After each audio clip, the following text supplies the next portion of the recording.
Hello, everybody. This is going to be like one of the older live shows. You just ask anything you want, and I will do my best to answer.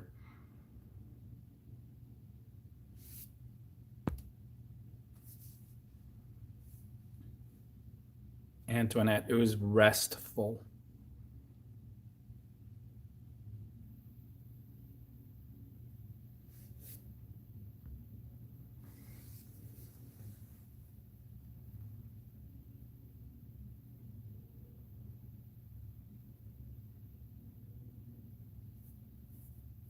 Oh my goodness. There's a Cheez-Its. Yes, I was saving them for later. I think I have some Pop Tarts in here.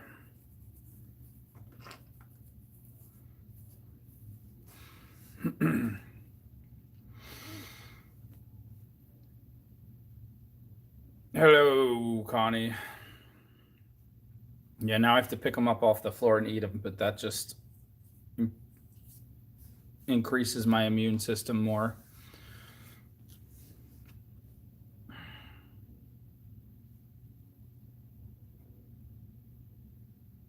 Hello, Margaret.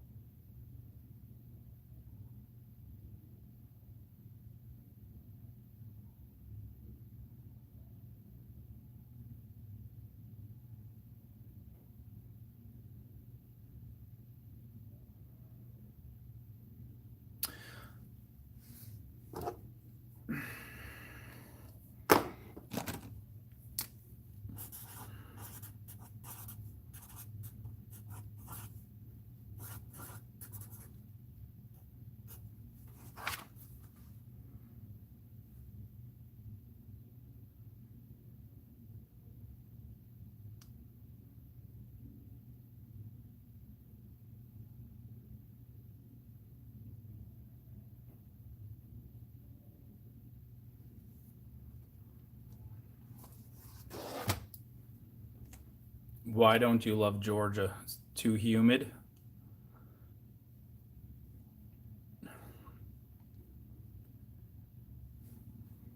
I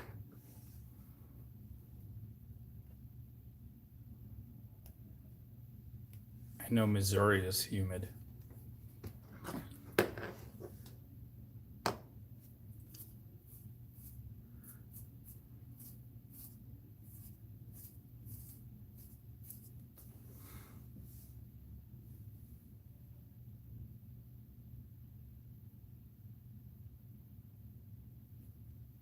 Laura, you made that up. There's no such thing as milliforia glass beads. Now just tell everybody you made it up and we will forgive you.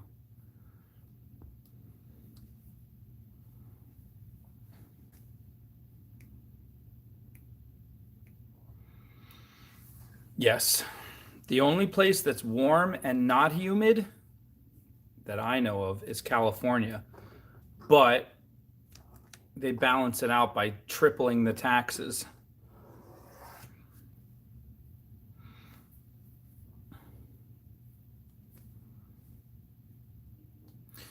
Arizona, but it doesn't have beaches. And I think Arizona is not just warm, it's hot. It's too hot. Having fires recently, yeah, that too. Is there any place that has it all? If there was, everybody would move there. People got too comfortable in California because it was too beautiful and wonderful. So they said, we have to balance this out by having punishing horrible taxes. And we'll throw in some wildfires if the taxes aren't enough. I am rested, Space Kitten. Hawaii seems humid to me. Also, you can't get anywhere from Hawaii. You can't visit the other states that easily. Can't just jump in your car and go see your cousin in New Jersey. New Mexico sounds nice. I don't think it's as hot as Arizona, but I could be wrong. That's just a hunch. Well, the entire West Coast is not humid. As soon as you get west of the Rockies, it's a lot less humid than um, the East Coast, as far as I know.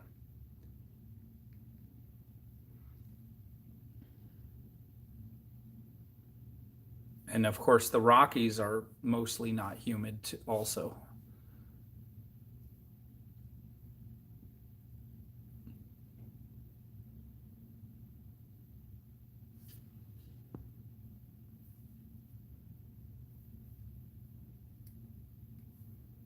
Florida is also really flat. In fact, the first time I visited there, I said, this place is flat. Like, flat. Like, it was so boring. I actually couldn't wait to get back to Pennsylvania. Pennsylvania felt like it was in the mountains comparatively. Um, and then I found out later, I was watching a video that Florida is literally the flattest state in the country. If the oceans rise just a little bit, whoosh, Florida will be covered in water before anything else.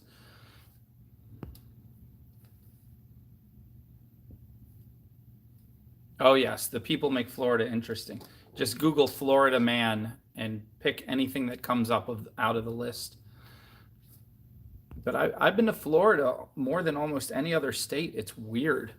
Partly I had a lot of friends that moved down there and they kept asking me to come visit. And then partly it's the only place near me that has giant state fairs in the middle of winter when all the other craft sales are shut down for 4 months. So I went down. I drove every time. Drove. I only flew once. Every other time I drove and I don't like driving. Drove all the way to Florida, as I'm a glutton for punishment. 16 and a half hours from where I am to actually Tampa. I went to like 5 times, and then I went to Jacksonville once.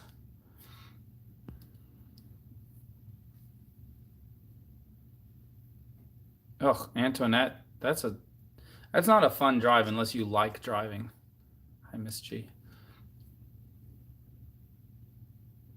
Yes, I've been to the Florida State Fair twice. It's one of the biggest. It's like a city within a city. Ah, you might have seen me there. This was like 2000, 2015 and 2016.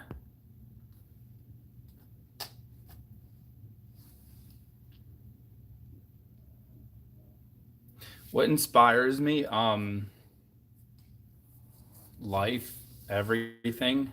I'm I'm at a race. I'm at a constant race to do as much as possible with the little time I have. It's not a matter of being inspired. It's a matter of this impending dread that I'm not going to get as much done as I want to do. It's this battle.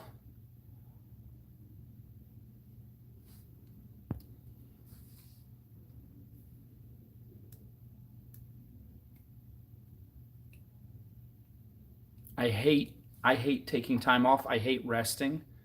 This whole being sick and being forced to rest is really not enjoyable. And as soon as I figure out how to beat it, I'm gonna go on a nonstop, just hard work fury for 10 years. As soon as I figure out how to turn off the switch that I need to rest, I'm just gonna go hard. 10 years. I despise slowing down.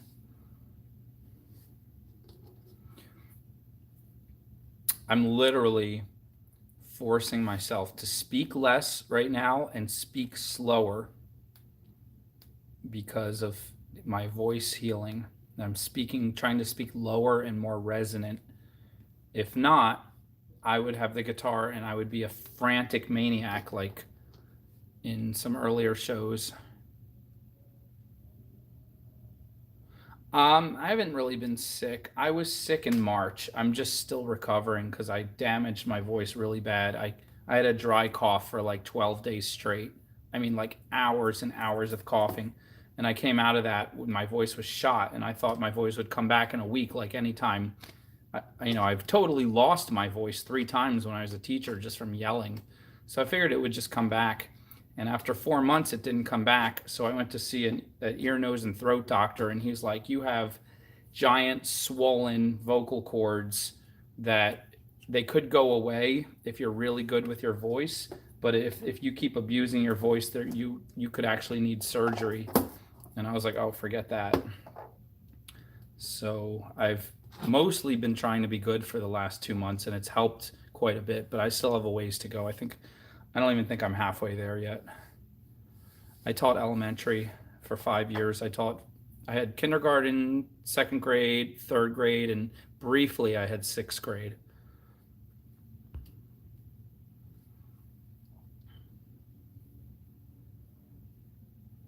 Yeah, Jessica, just sell to everybody all the time, everywhere. Always carry a board full of your jewelry, or a Ziploc baggie full of your jewelry. Make your jewelry in the middle of the night when you can't sleep. Make it before you make breakfast. Make it while you're watching TV. Make it constantly. Have 10 times more than you think you need, and sell it to everybody. Give it away to all your friends as gifts. Give it when you're in the drive-through. Ask them if they would like to buy some earrings while you're picking up your cheeseburger. Just be completely relentless. And if you really want to do craft sales, research, research, research. Don't waste your time with any craft sale. Don't think you're lucky you got into a craft sale. You're not lucky. They're lucky they're going to take your money and give you nothing for it. Only 1 out of 10 craft sales are really, really good. So do your research. Talk to artists who've been there, and save yourself all those wasted Saturdays and Sundays.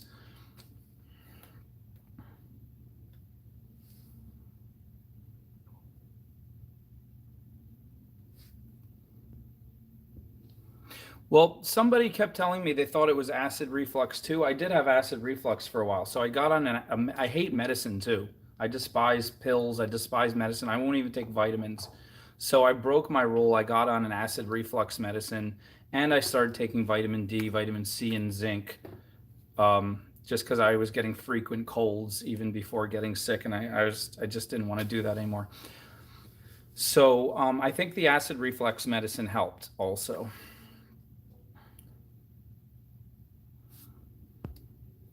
I'm in west eastern PA.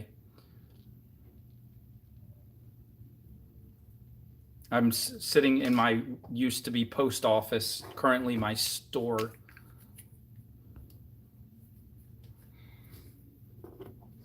Which is in a mall in eastern Pennsylvania.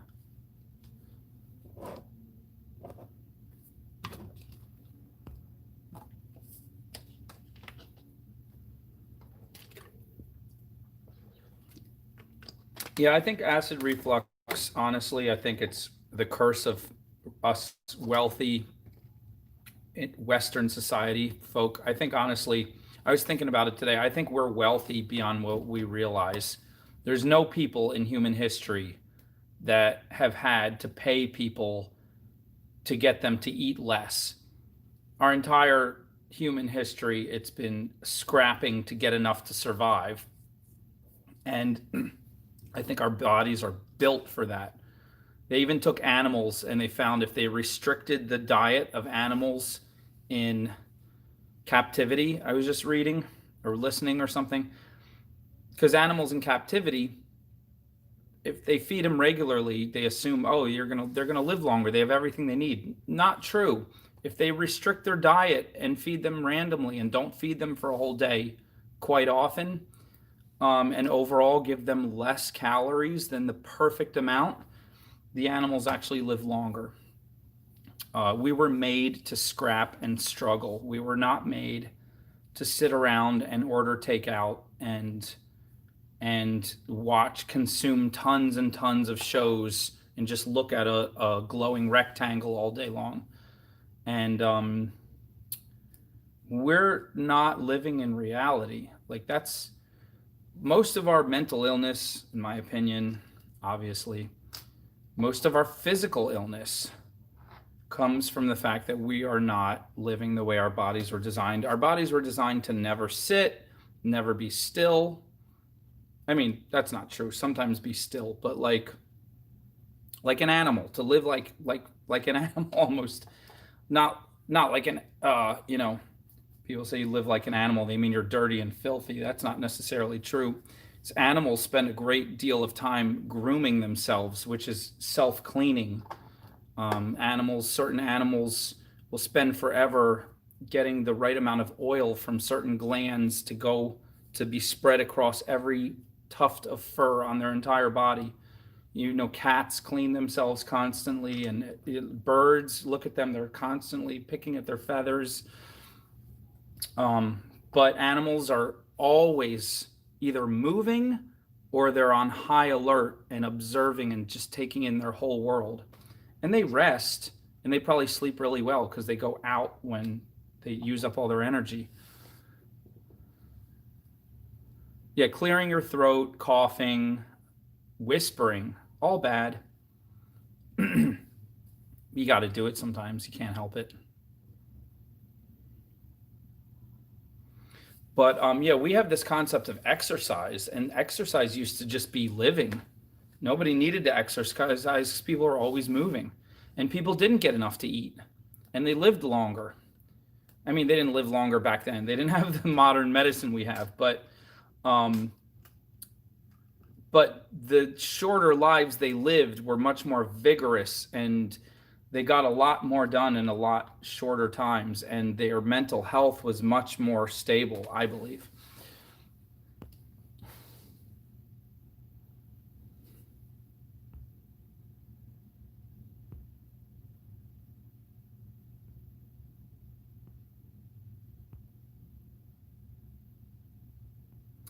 I was actually going to order the kiln today, and I decided to rest today because I usually rest on Saturday, and I think this Saturday I'm just going to work through the whole um I'm going to work through the whole weekend. So I was resting today.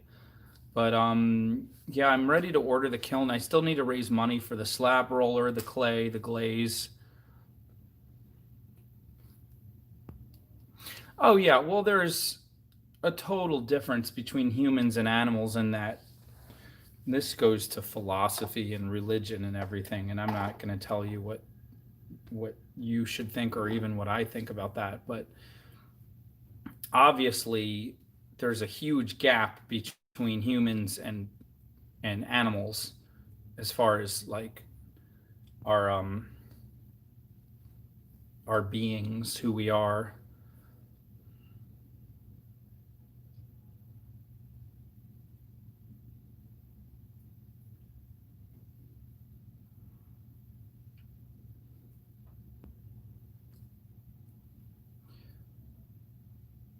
I mean, some would say the difference between us and the next, you could say the next closest intelligent animal is like the difference is greater than the difference between the smartest animal and the dumbest single-celled organism.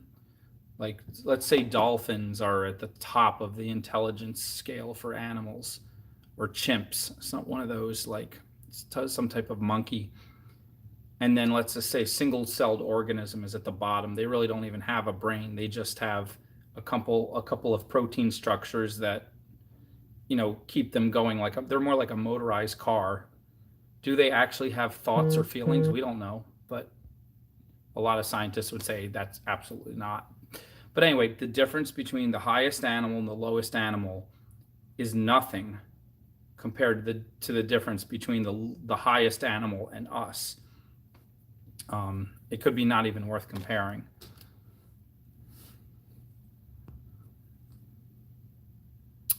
I didn't make 100 earrings in one day. I made a bunch of earrings one day.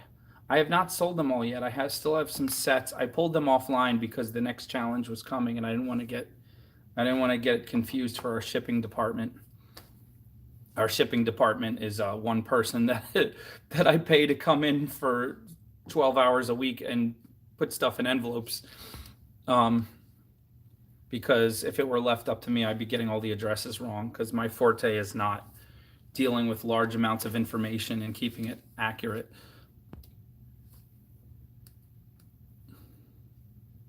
Yeah, I think animals really do. I think we can read their emotions and their feelings pretty accurately, especially pets that we bond with. I think we can read them, and I think they get used to our energy, and I think they sometimes they can read our emotions too and respond.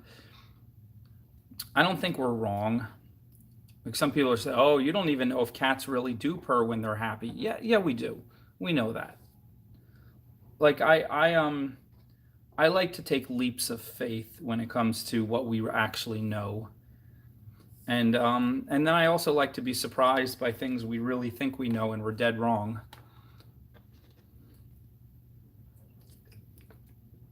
I don't think I ever made 100 earrings on a Sunday. I made 100 necklaces 2 different Sundays.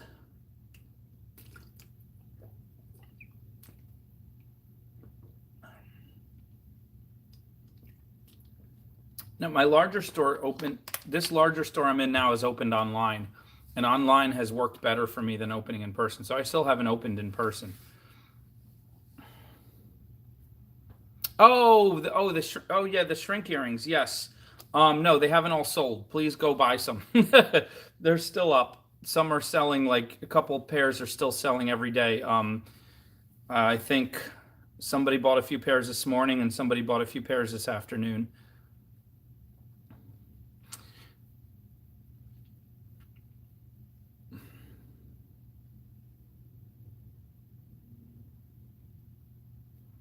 I'm so glad Teddy Bear is doing good. That's wonderful.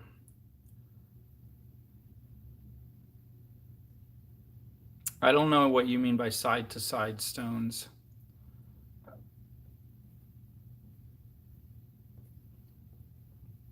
Yeah, I'm gonna do a Halloween show, I think, just for fun.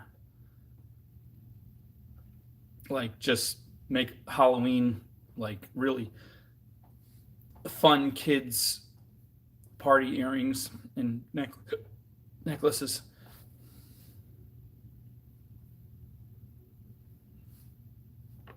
Also, the difference between you take one animal species and the difference between the most advanced of that animal and the dumbest of that animal is pretty wide.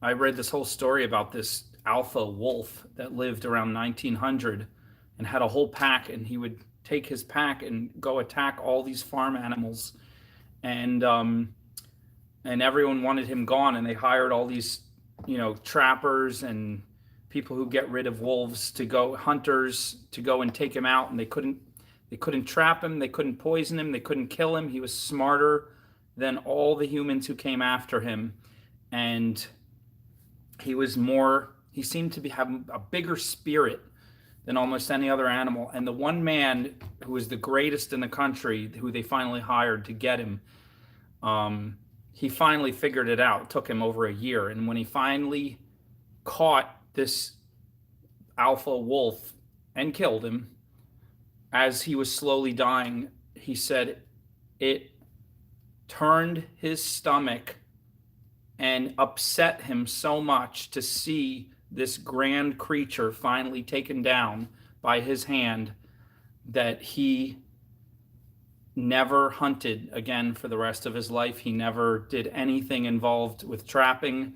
He was a conservationist and anti everything he used to be. This one wolf completely turned him around. It's a really deep story. It's kind of sad. I don't want to tell it, but I was watching it. It's a true story. It was on one of these Discovery channels.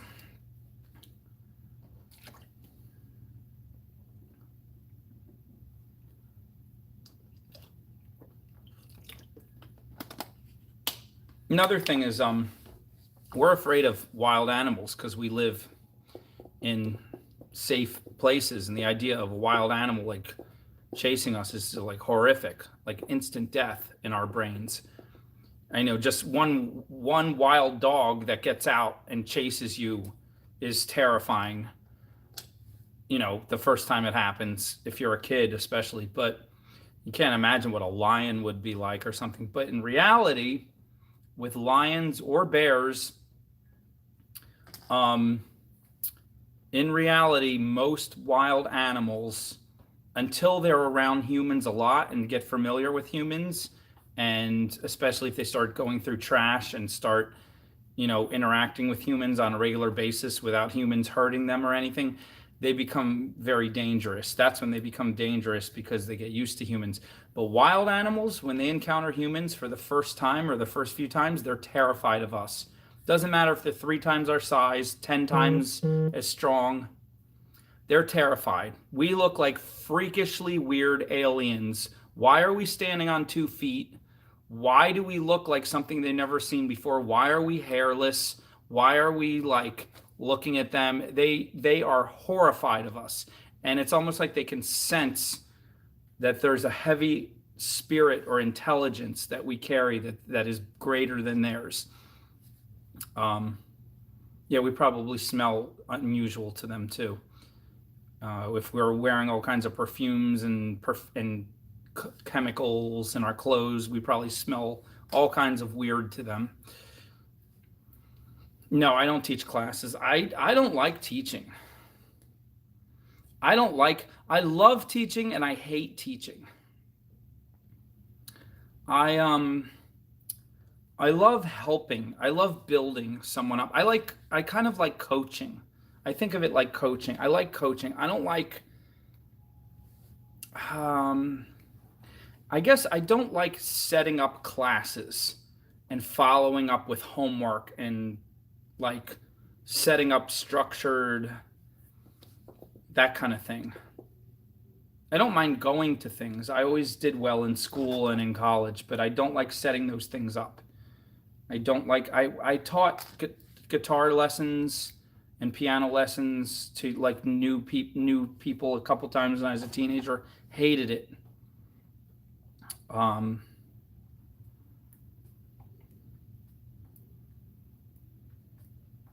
yeah, if you encounter, there's a story. There's a woman. There's a family hiking, no, camping in the mountains, and the husband went off to get firewood or something, and the wife was there, and they had a 1-year-old baby, and the 1-year-old baby's sitting on a blanket outside the tent, and the mother was doing something, and she turns around, and all of a sudden there's a mountain lion licking her baby, just big tongue, just licking the baby's head, and the mother screamed and charged the mountain lion. The mountain lion, because mountain lions are smaller than regular lions, they can vary in size, but this one was about the same height, about the same weight as the woman.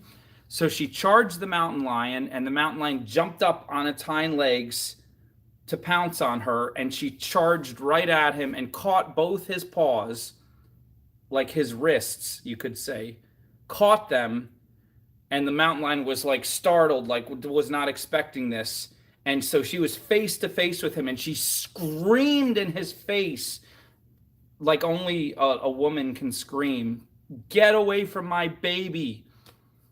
Screamed, and it like, the mountain lion was like, "Oh," and it like, wow, did all this kind of stuff and struggled with her, and she just kept screaming like these horrific sound waves going right in his face. And finally the mountain lion got back down on all fours and then galloped away.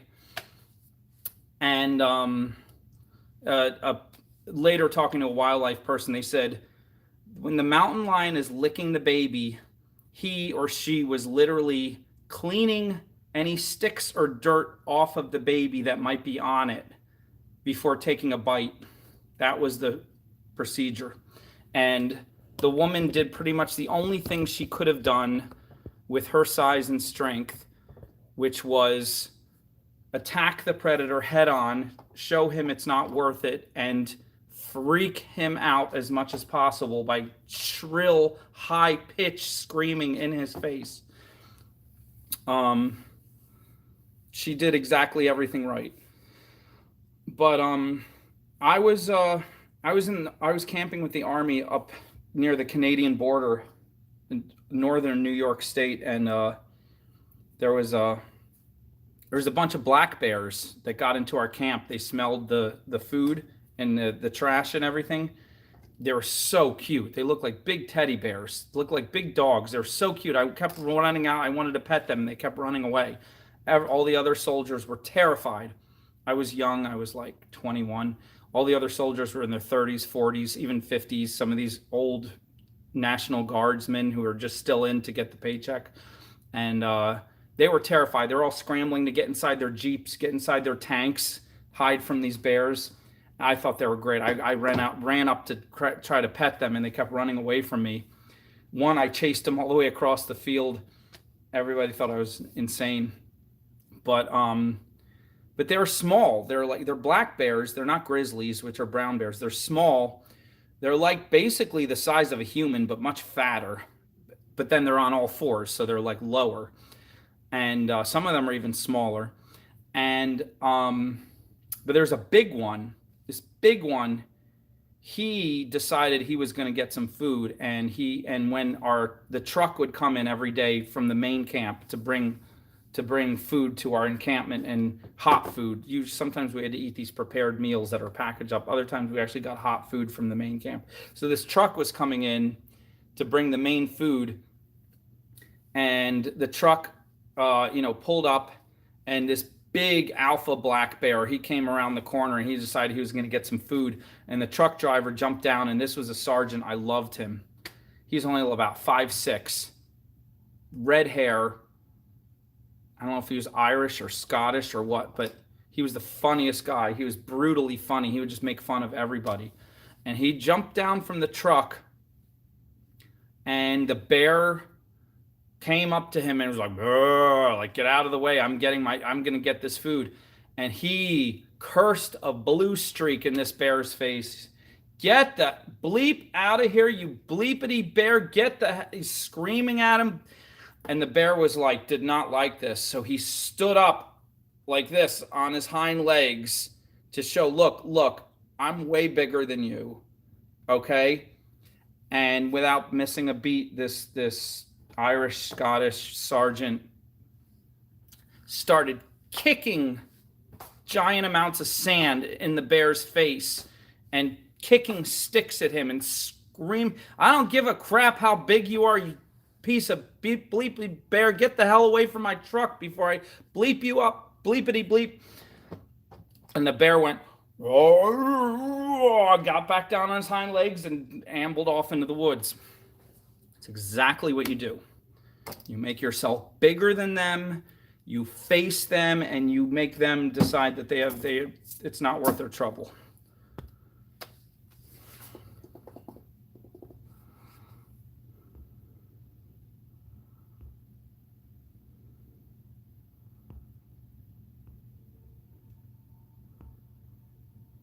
Miss G, it's funny. I had a friend who also got bit on the mouth by a dog when she was about 10, and she's been terrified of dogs her whole life.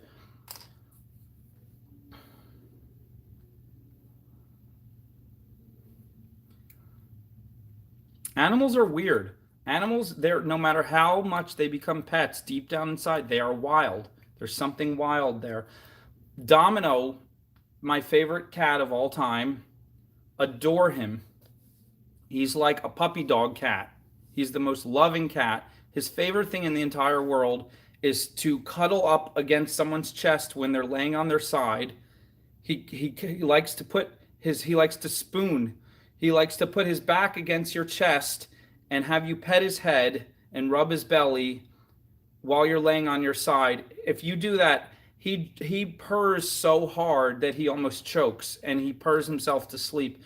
This is his favorite thing in the whole world. In fact, if someone who's done that with him, and you lay down on a bed and he gets up on the bed, if you don't let him crawl up against your chest and pet him, he will walk back and forth across the bed protesting until you do.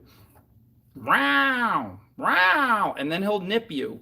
He will nip you because he wants attention, not because he wants to hurt you. But most loving cat ever. But he's also pretty big. He's a big cat, and he's got pretty big muscles for a little house cat. And he might be, I think he's part Maine Coon or something, but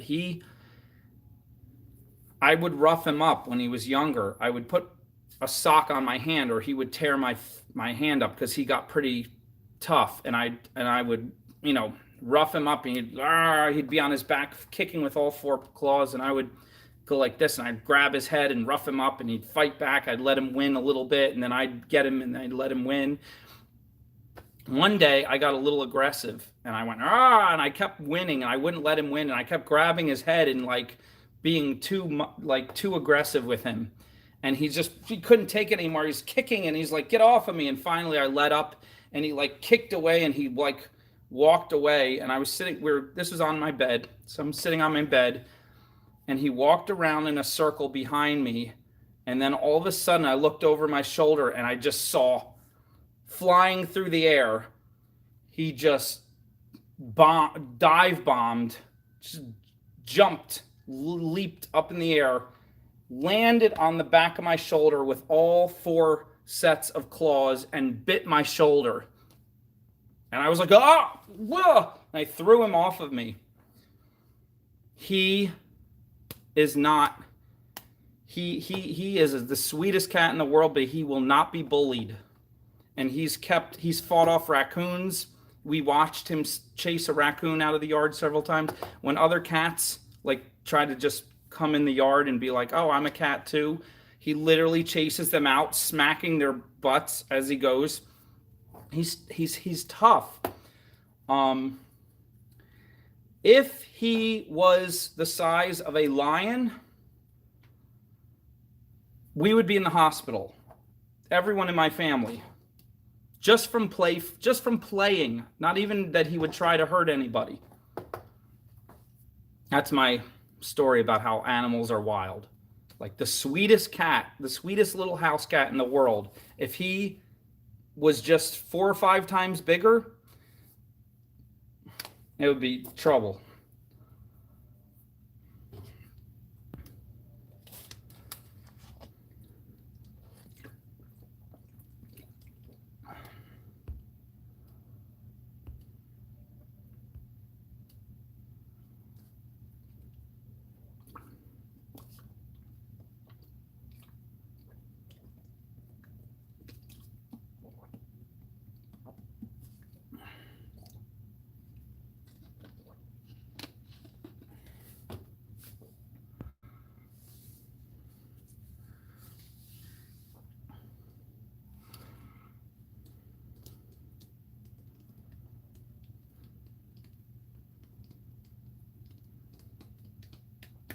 Okay, any more questions? This is question time. Or you can just talk. You guys can just share.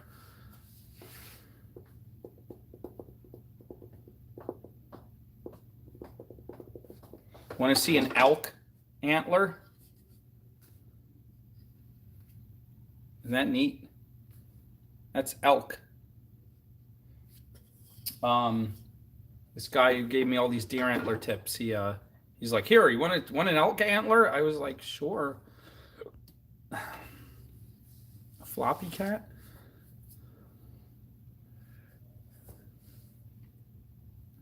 Hey, yo, Rocky. Hey, Rocky, what are you doing?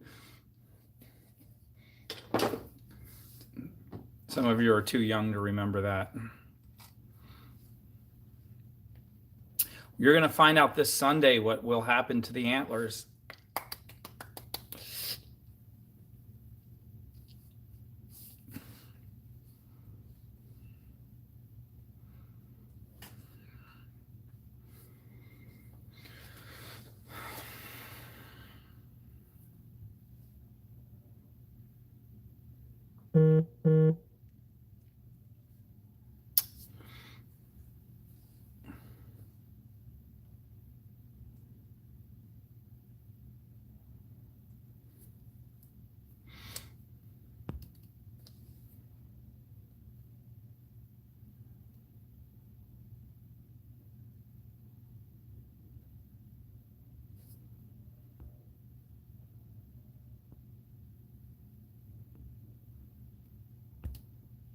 I get my inspirations from terrifying dread and overwhelming fear.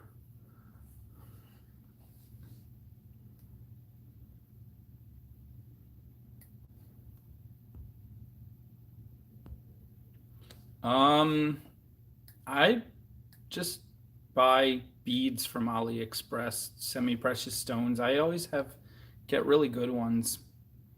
They look like what they look like in the picture. I haven't had any problems with buying semi-precious stone beads from AliExpress.com, direct from China, so you cut out the middleman. Other than that, no, I don't know what's good or bad.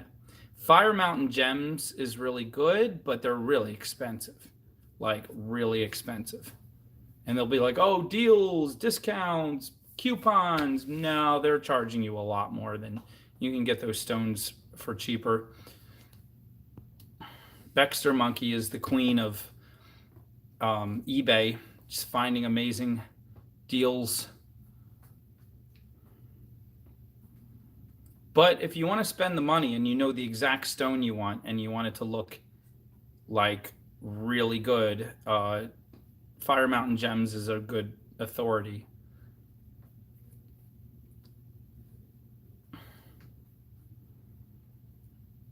Cabochons, I'd say eBay. Baxter Monkey finds the most amazing cabochons on eBay. There's a lot of sellers from overseas that want, to them, $1 to them is like $15 to us because their money goes so much further over there.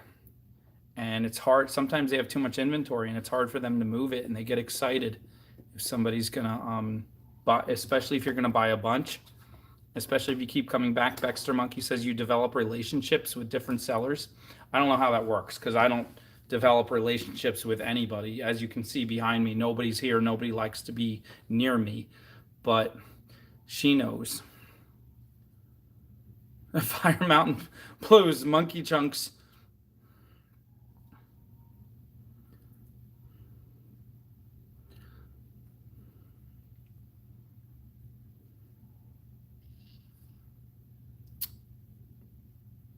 I actually never ordered from Fire Mountain. It's just the name that comes up the most. I ordered from Shipwreck Beads a couple times way back in the day. They're expensive too, but Shipwreck Beads, they had some cool stuff.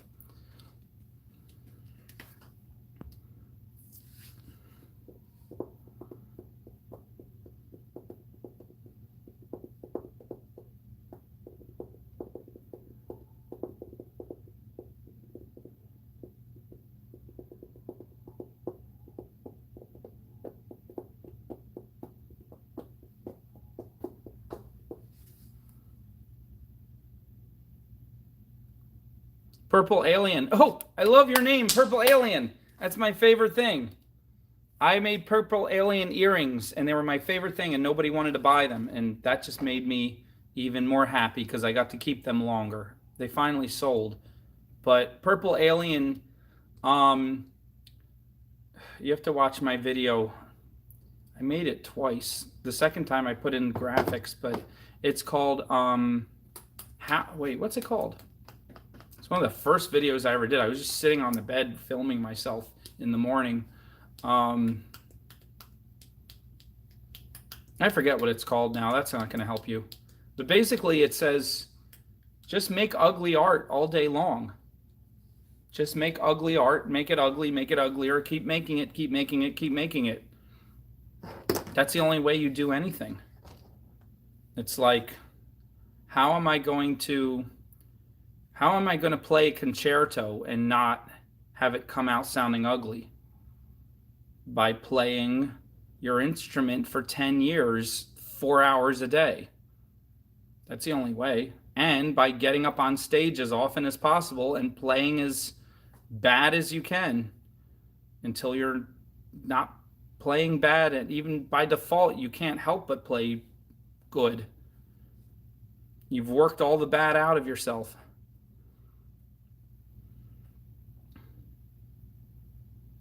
That's the way. Make ugly art, but you have to make it 100 times and then make each of those 100 times.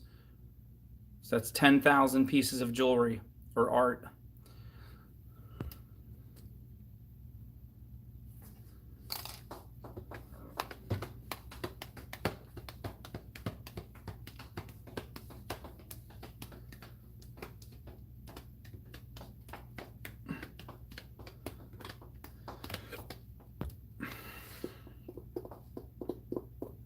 Jewelry making, it made money. My love for jewelry is non-existent. I wanted to make paintings and abstract furniture. I wanted to make weird, crazy three-dimensional furniture out of wood, and I couldn't sell it. I made some amazing furniture. It was so fantastic. And I didn't know how to sell it because I had to charge like $1,000 a piece I would spend 4 days, 8-hour days making one coffee table or bookshelf. And I didn't know how to find someone with $1,000 to buy it. I didn't know what I was doing. This was years ago. I was still teaching. So I lowered my sights a little bit and I started making ceramic vases. I went back to my pottery studio that I had been 2 years earlier. And I figured out I could sell ceramic vases. $150 vases. I was selling them for $20. So at least I was selling them. I was making the equivalent of $3 an hour. I'd spend 8 hours making a ceramic vase and sell it for $20. But I was selling them. And then at the pottery studio one day I saw someone squish 2 pieces of clay, bake them, literally took 2 pieces of clay and squished them in their fist so it looked like a little chicken nugget, and poked holes in them while the clay was wet, and then baked them, put them on earring hooks, put them on a display, and someone else in the same studio bought that pair of earrings for $15, 15 minutes after they were put up. And my mouth dropped open and I said, oh, forget that. I'm going to make jewelry now. And I started taking clay and squishing it, and I started rolling out slabs and cutting little circles and making little discs and glazing them different colors. And I started making ceramic jewelry. Made it until people wanted earrings. They wanted thinner, lighter earrings because they're too heavy. So making these really thin ceramic light earrings. And what happens? Every time someone drops one, they shatter because it's like ceramic and it's paper thin. So I got irritated. They kept breaking so easily. I didn't want to sell something so fragile. So I went back to my wood studio where I was trying to make furniture, and I started making wood jewelry. Everyone loved it. Started selling more. And then I met these wire wrappers. And I was like, that's not art. That's just wrapping a wire around a stone. That's a gimmick. That's not art. That's not carving. That's not sculpting. That's not painting. But eventually I gave in and I started doing it. And it was so easy compared to carving and sculpting and all the other stuff I was trying to do. And it sold even faster, 10 times faster than my other jewelry. And that was the end of it. And then I wanted to be on TV. So I started making videos, hoping I could make a whole bunch of videos and get an agent and get some TV producers to find me and give me a TV show. And I spent a whole summer trying to come up with these very comedic skits that I would videotape and for my TV show. And I never managed to figure out how to find producers or agents. And my friend, meanwhile, started a YouTube channel, and within a year, he just shot up to 100,000 subscribers. And I was like, oh, forget that. I'm more talented than him. I'm going to start a YouTube channel, and we'll go from there. And somehow I'll get on TV someday. And I wanted to do these wild, crazy skits with art, but I was making so much jewelry, I figured I'd just turn the camera and point it at the table and do those just to get some videos out. And next thing I know, thousands of people want to know how to make this jewelry. So I went with it. I do want to start selling furniture again. It's so easy to make jewelry. I'm so spoiled that I keep not taking the time, because making furniture takes days to make one piece, but it's so rewarding. My door on the wall that we built on this to divide this studio. Thank you, Barefoot Hippies. The door just stopped closing. Like I paid a carpenter to build this wall because I could have done it, but I would have taken forever and I would have stressed over it, and I wouldn't have been making videos that whole time, and I probably would have lost money from not making jewelry or making videos. So I sucked it up and I paid a carpenter to do it. But this door that's in the wall, it stopped shutting. It stopped, like the latch stopped catching, and it kept bouncing open yesterday, and it was irritating me. So I examined it and I tried to figure it out, and I went back to my wood tools and I cut a very thin piece of wood to fit in the latch where the little thing comes out. And so I took the screws out, and then I put the little piece of wood and I put the screws back in, so that little latch was now sticking out another 1/8 of an inch. And that helped a little bit, but it still wasn't catching. So then I looked at the door and I figured it kind of slowly was slanted a little bit more than when it was first put up. So I went to the hinges and I took some of the hinges off, and I made more little thin sheets, another little thin sheet of wood, and sandwiched it between the hinge and the door frame. And I took the screws off, put that piece of wood in, then put the hinge back on, put the screws back on, and that like tilted the door enough that now the latch catches again. And when I was done that, it took about 45 minutes. When I was done all that, and the door is actually shutting and catching and shutting correctly, and thunk, I got this feeling in my stomach, like in my heart, like, I miss this. I miss working with wood. I miss building furniture.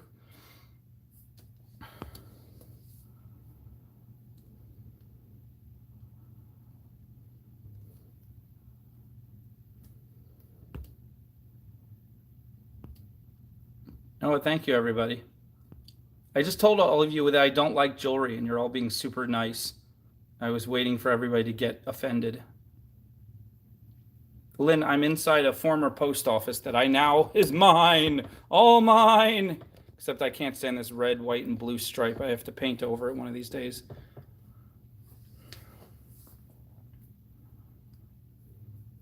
My views about COVID. Number one, I think I had it. I think that's why my throat is still, my vocal cords are still damaged. Number two, I wasn't officially tested yet, but I'm like 90% sure I had it. I had all the symptoms, never had any of those symptoms in any sickness ever before. And number two, I have very controversial views about COVID, and I don't want to talk about them online because number one, half of you will say yay, and the other half of you will say boo, and then everyone will start arguing. And number two, I don't even know if the authorities that send their little robots to check up on every channel even want to hear any talk about it that's not in their official accepted frames of reference.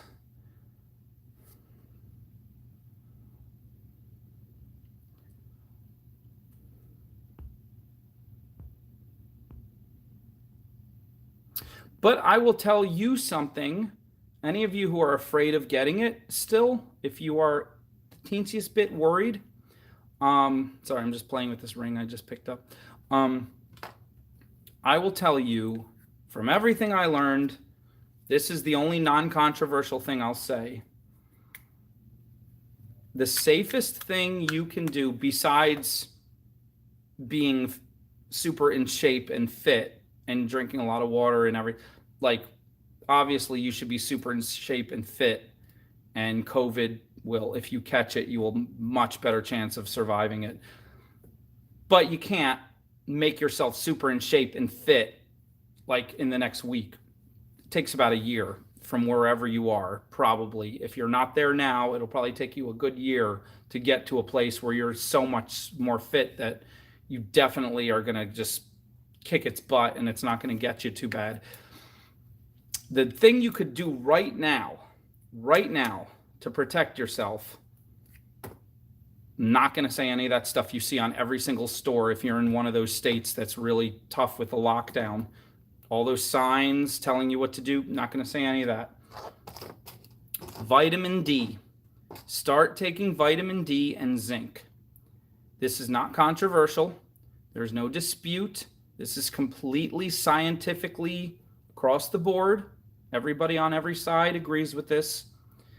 Vitamin D, if you are a risk factor, if you are elderly, if you have asthma, any kind of health problems already that are going to make you more susceptible to getting it really bad and having it be really dangerous, your chances of surviving, let's say your chances of surviving are like 5% if you get it really bad. Like you're in the worst you're in the worst category of anyone who can get it.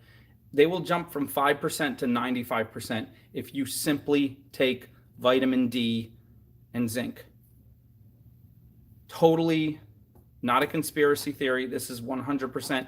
They found people who already had high levels of vitamin D in their system had over a 96% chance of surviving, and people who were vitamin D deficient, which is a lot of the population, had their chance of surviving was like ridiculously lower.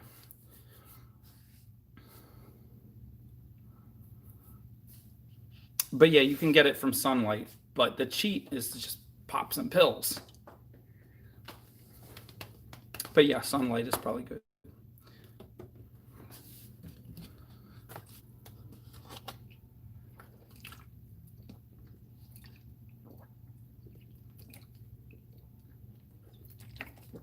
Vitamin C too. I think vitamin C is overall just good for everything. At least that's what everybody says. So I take just if I can't take everything, I make sure I take C, D, and zinc. That's just what I've been doing lately.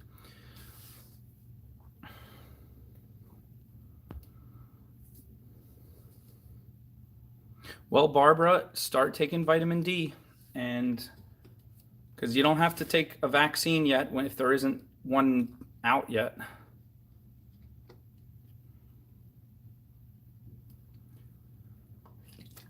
Yes, and don't go crazy and take a bunch of them. Like a lot of vitamins, there's a recommended daily allowance, and then if you double that, it's not good. But if you triple or quadruple it, you can actually put yourself in the hospital. Like certain vitamins you can take a lot of, like vitamin C you can take quite a bit of. Most of it will just pass through your system before it gets dangerous. There's some vitamins, I think like vitamin A, you just take the recommended amount. If you double or triple it, like you could get sick really fast.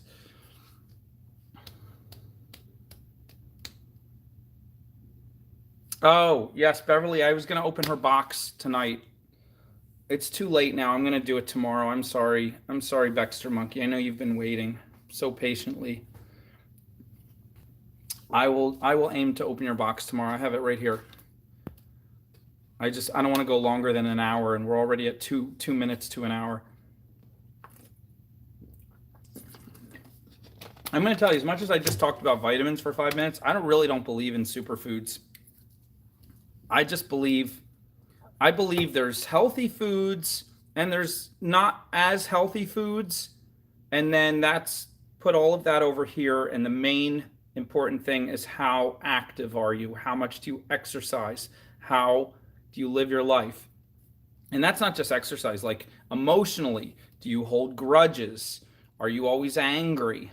Are you full of those bad emotions will kill your health faster than not exercising or eating right. But everybody knows what healthy food is. It's not like you've been had this stuff pumped in you since you were 2 years old. Eat your vegetables. Don't eat sugary crap. It's pretty much it. If you are not a vegan, get good protein. Fish, chicken, beef, get some good protein. If you're a vegan, make sure you get a lot of legumes and supplements and whatever else. Get some good protein. Try to stay away from sugar and carbs, but in moderation. Like everybody needs, it's very hard to live with zero carbs. Some people can do it. Some people carnivore diet, they only eat meat and they make it work, but that's as extreme as vegan in my opinion. There's two extremes. But if you're going to live a balanced diet, keep the carbs and the sugar as low as possible and keep the protein as high as possible, and eat some vegetables and drink a lot of water, and you're good. Like, don't drive yourself crazy. Don't believe that some blueberry found in the mountains, some acacia berry, that's pressed and put into this fine jelly that you can get some supplement online is gonna like turn your life around. That's garbage. That's just garbage. Your life is turned around by what you do. You are made to live. You eat to live. You don't live to eat. Food is just fuel. When you're putting gas in your car survives 10 years instead of 5 years because of how you drive, not because you're putting better gas in your car. All that, ultra premium, mostly gimmick. Mostly it doesn't matter what kind of gas you put in your car. It's how you drive. Do you brake really hard?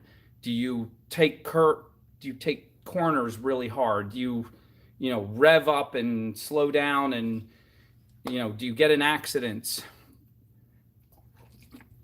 Do you not let the engine warm up enough in the winter? I don't know. I'm not a mechanic, but you know. You get regular oil changes.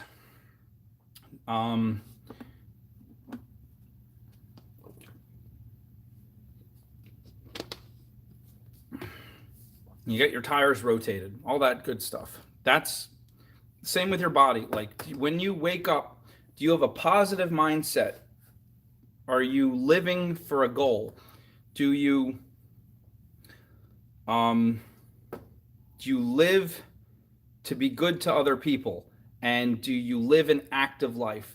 That's a million times more important than are you eating superfoods, or are you not sneaking the occasional Twinkie or whatever.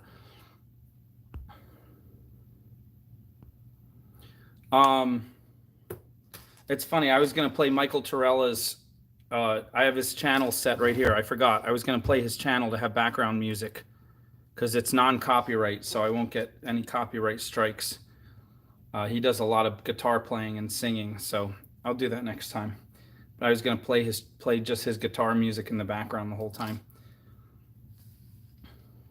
I think I'll do that tomorrow. Tomorrow I'm just going to make jewelry. I'm not going to talk. I'll save my voice. I'll just make jewelry, play Michael Torella in the background.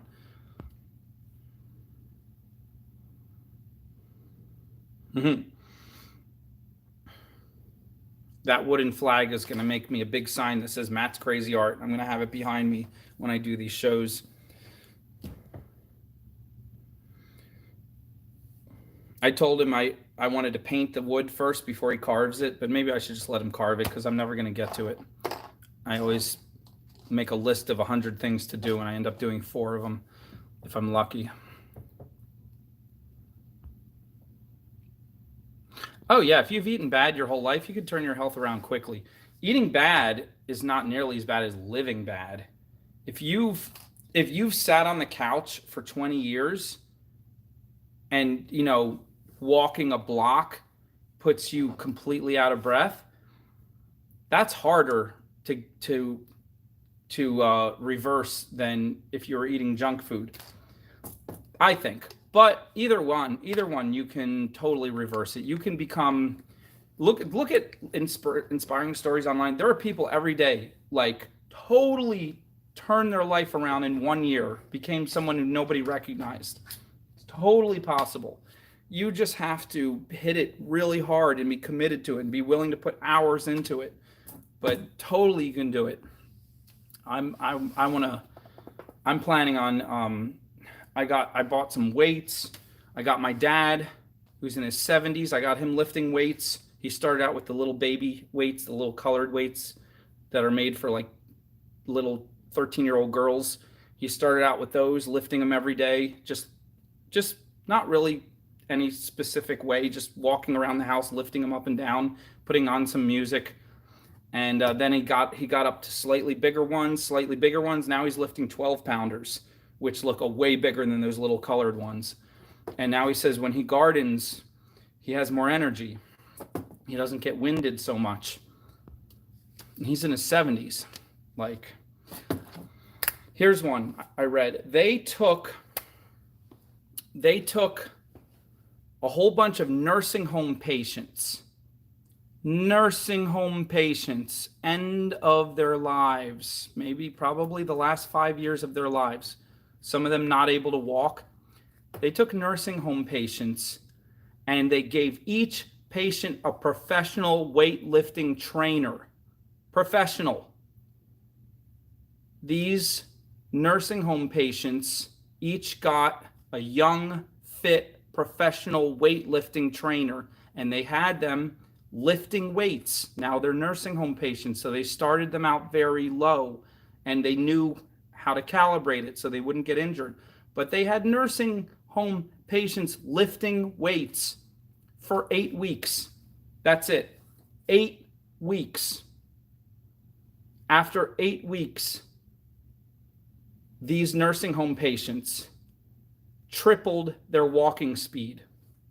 Tripled in just 8 weeks their walking speed.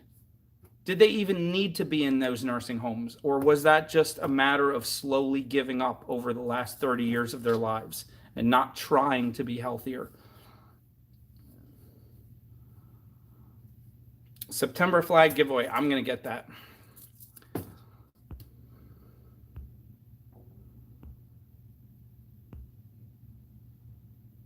I don't know what bargain bead boxes are.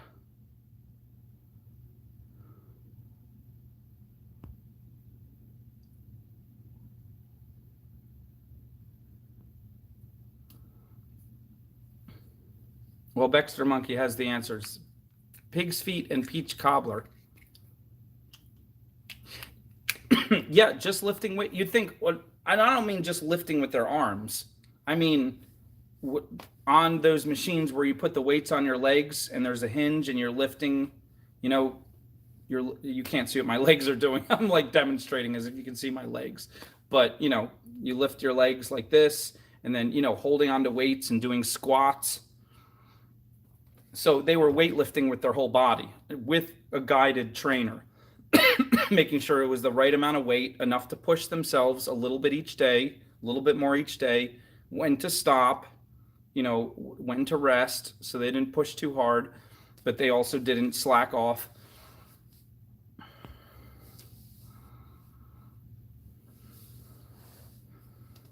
No, we haven't done any wacky wild jewelry supplies. That contest kind of ended. The woman who won didn't even want her prize. She said, give it to someone else.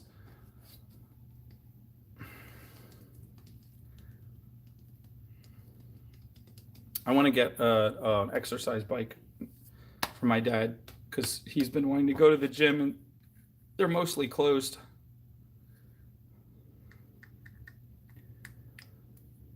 Well, there you go, Mary Cook.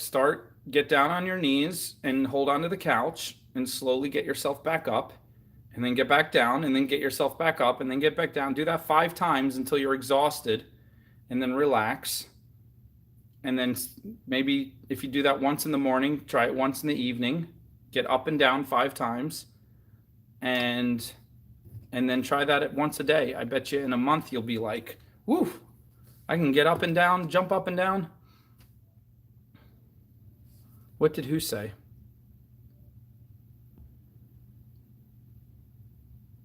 There's a contest? What is everybody talking about? I'm missing all these contests. Oh, yeah, Happy Guy sold. Yes, Happy Guy was bought.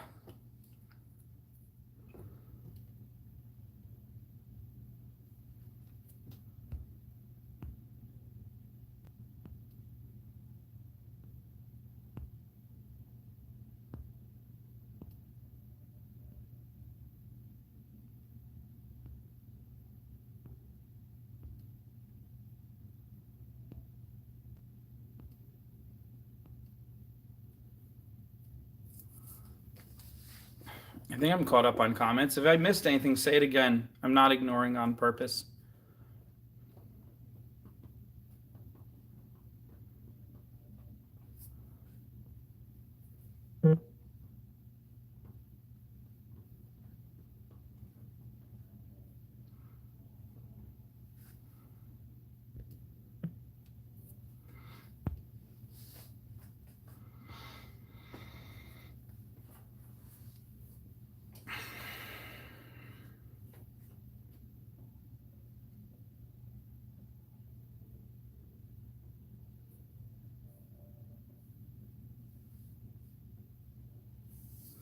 I don't know, that wooden flag is giving away something, but I'm getting it for myself, so you guys don't even need to pay attention. I'm getting the free giveaway because I'm going to win.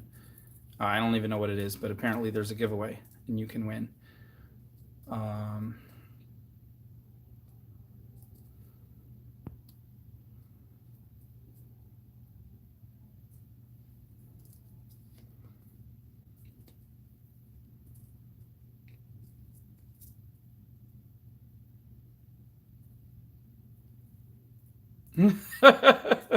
Nicole comes with all the easy questions.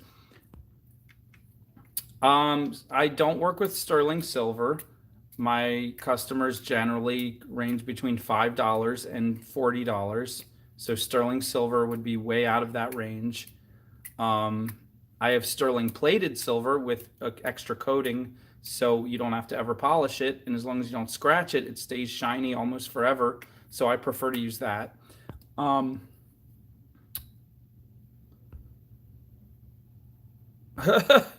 I am not answering any questions about politics or religion. This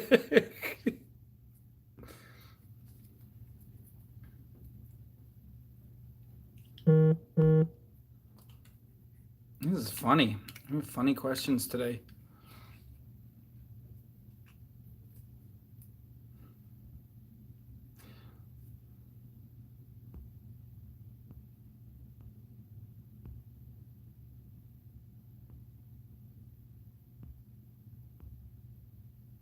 No, my family does not help me make jewelry. My dad once got in. He thought the polymer clay looked fun, and he squished a bunch of colors and gave them to me and said, "Here, make these into earrings." That lasted all of 5 minutes, but that's about it. My sister once came up with a pattern for earrings, and I made it, and it looked great. And then my brother-in-law said, "That's easy," and he made a whole bunch of them, and he gave them away as Christmas presents that year to all his female relatives. So he actually did more jewelry than anyone else. That's the wooden flag guy who's giving away a giveaway apparently at some point that I'm not allowed to get, apparently, because I thought I was going to win it. Now no one is saying that I'm going to win it. I am on Instagram, Matt's Crazy Art, all one word with that little @ symbol in the front. I got as far as Instagram. This guy I was listening to said I should be on 8 different social media. Every time I make something, I should put it on all 8. I got as far as Instagram. That's about it. Instagram's easy. You just pop up a photo every now and then. I'm always taking photos of stuff, so that's easy. I tried LinkedIn. That just was so boring. I've been on Facebook since forever. I've never been on Twitter. Probably a good idea because I argue too much.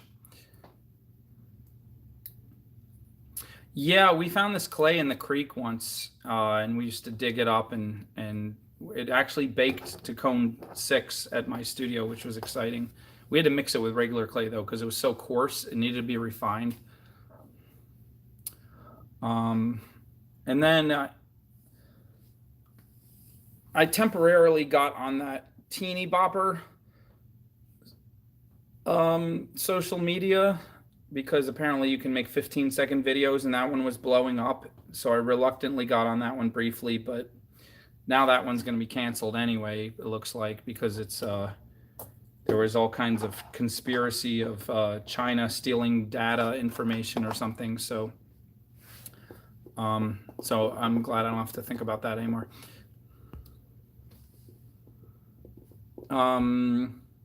Michael Mills, you have to type in the name of my channel. Go to YouTube, go to the search bar, type in the name of the channel, Matt's Crazy Art, How to Sell Art. And I have 2 videos, actually 3 videos up that you can watch. I'll explain the whole thing. Gives you all the good stuff. It cuts out all the fat, gives you just the stuff you need to know that I know. I don't know everything, but what I know. You got to type in Matt's Crazy Art, How to Sell Art. Leather, any oil paint tends to be stronger and stick better than water-based paint. So any kind of paint will stick to the leather. Leather takes paint. It's like skin. It is skin. It absorbs. It takes paint really well. better than paper in some ways, but spray paint is the fastest and the most fun, and it stays really well. And spray paint is oil based. Just be careful of the fumes. Yes, I was on TV once. I was on a show, a comedy show for about 5 minutes, and ever since then I wanted to be back on TV. That was about 8 years ago.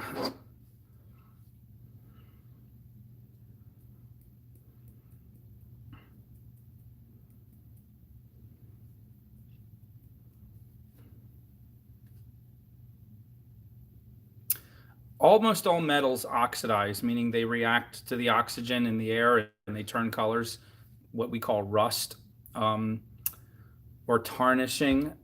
Uh, Gold doesn't, but it's way too expensive. It's part of the reason people love gold, besides how rare it is and how pretty it is it doesn't oxidize. It always stays shiny. Um,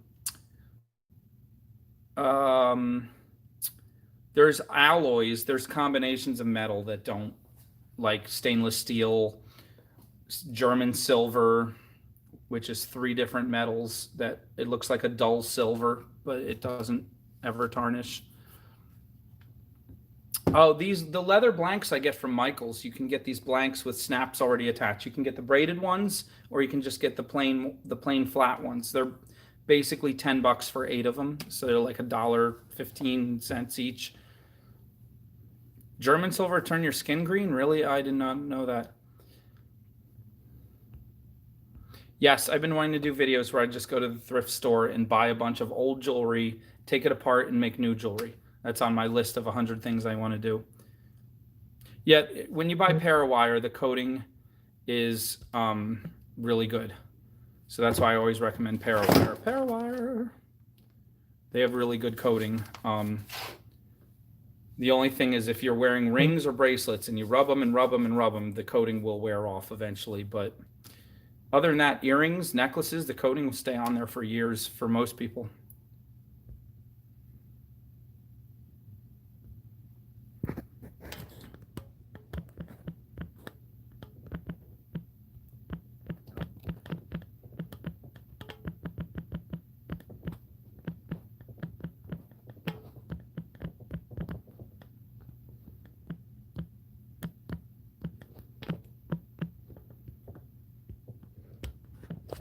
Sorry about that. This message just popped up and I wanted to respond to it real quick and get rid of it rather than wait. I usually ignore messages and phone calls and everything when I'm on the live show. Did you see my fingers going like this? Is that what you saw? I wasn't sure what people see. That's funny.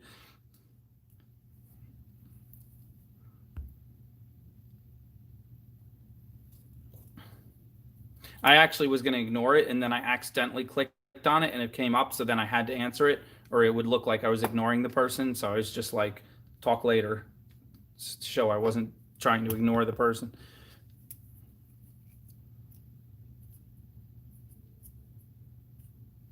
Yeah, my pliers, I mostly use Walmart.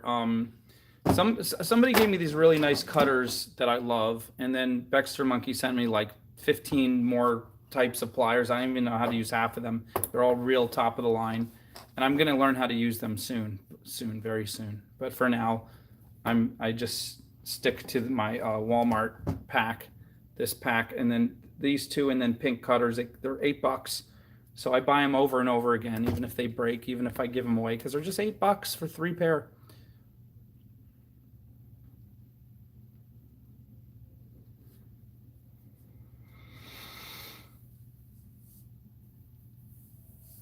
Oh goodness, we're at an hour and 20 minutes.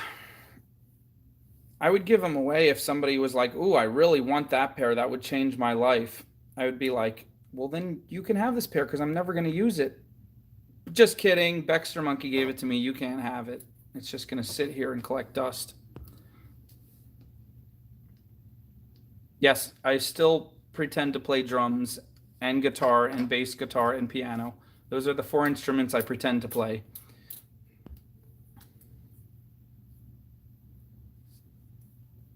Oh, these? I don't even know who sent me these.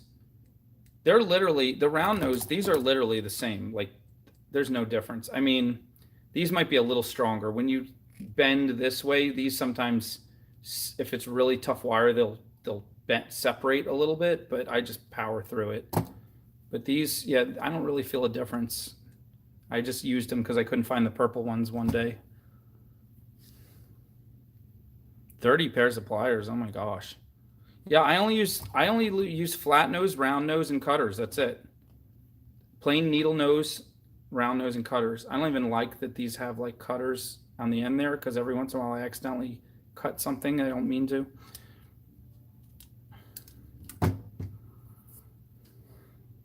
I do want to get pliers that are like just like this, but with tinier tips, because sometimes these tips are a little bit oaky. They're a little bit clumsy because they're too fat to get in really tight spaces. Baxter Monkey sent me a pair that has really teeny tiny tips, but they're also like super long, like a big alligator. So I'd have to hold my arm all the way back here to work on it. So I've been afraid to use them.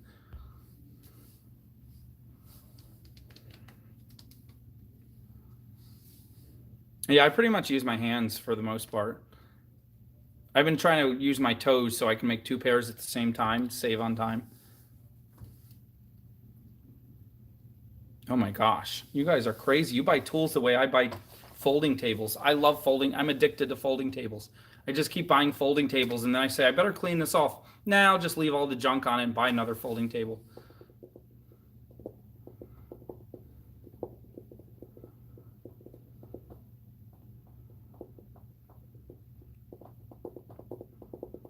I didn't do Fabergé. I did this one kind of egg. What did I do? What was it called? Pysanky eggs. I did Pysanky eggs. Pysanki. Look up Matt's Crazy Art Pysanky eggs. There's a video on that. It's real short. It's like a 4.5 minute video.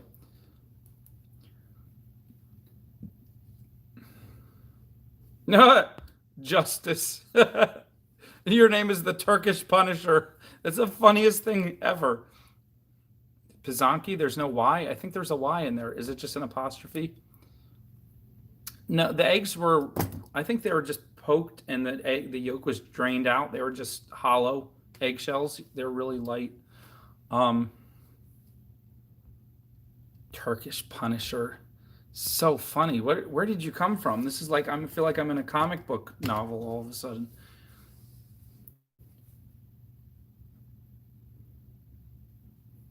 Yes, Jane L. I have hundreds of tutorials. Just go to my channel and find the videos tab and change the videos tab to oldest to newest instead of newest to oldest. And you'll start at the beginning of my channel and you can watch you can scroll down, find all the videos you want.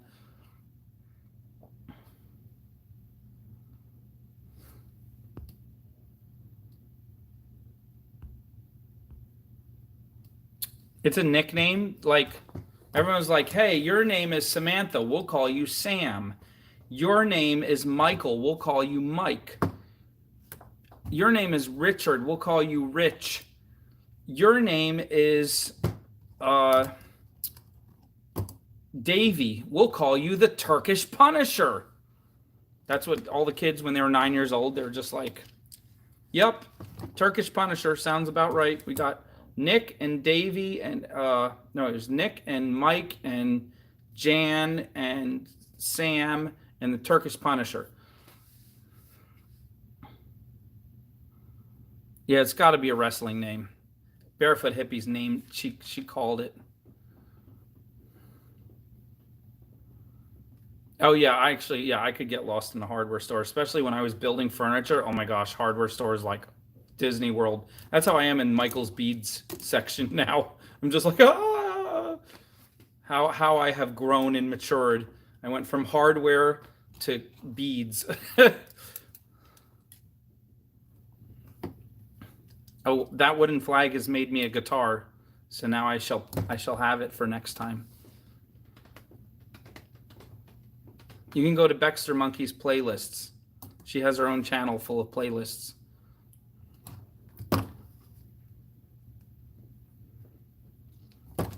Hopefully she never makes a video, because her video will just be all about complaining that I don't use the pliers she sent me.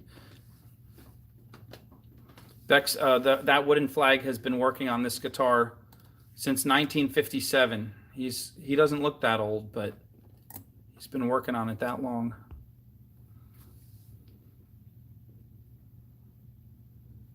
Habitat for Humanity Restore? I don't even know what that is.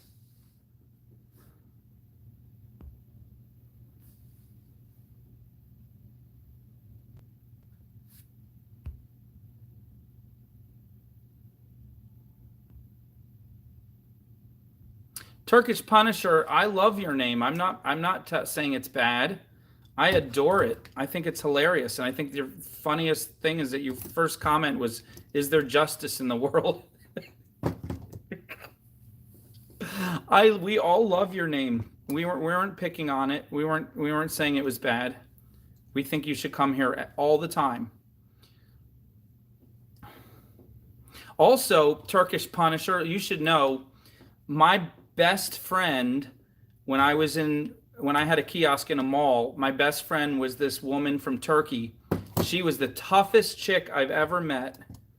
No, actually, there's about 3 in the running. I know 3 really tough chicks, but she is so tough. She was like my sister. We would work together. She made me work harder than anybody else. She was so inspiring. And she was from Turkey. And I'd make fun of her accent all the time because she spoke very, very good English, but she had a very strong accent. And what's it called? And she would punch me when I'd make fun of her accent. She'd punch me in the arm, just like a sister, like ridiculous. But and yeah, there was actually a few people in that mall from Turkey. They're all very, very nice. She kept telling me I need to come visit. Maybe I will visit someday.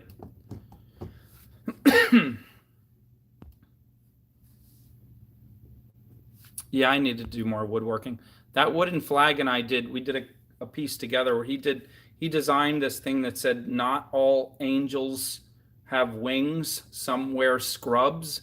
And then it had angel wings coming out and a heartbeat at the bottom. And I told him that was such a great design that I painted some wood and told him to painted 2 pieces of wood and said, "Cut that design out of these painted wood." So we made 2 plaques together and I sold them. And we split the profits.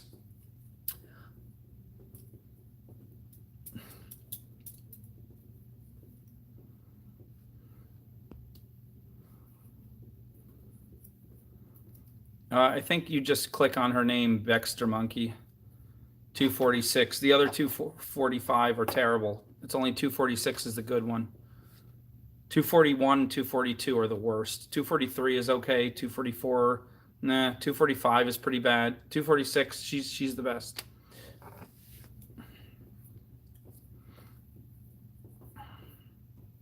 I have the video from when I made that plaques with that wooden flag. I can't remember the name of it.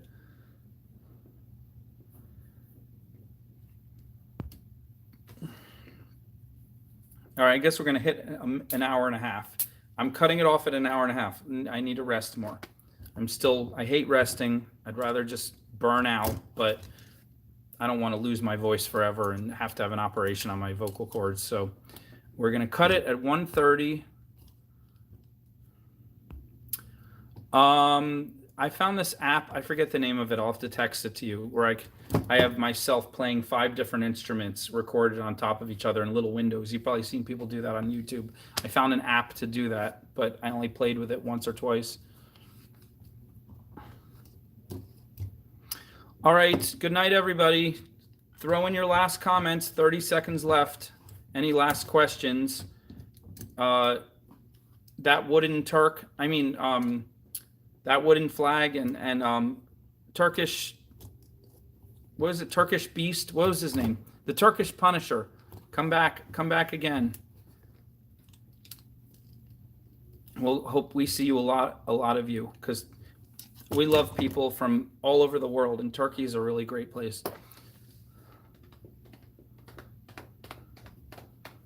Good night, good night, good night.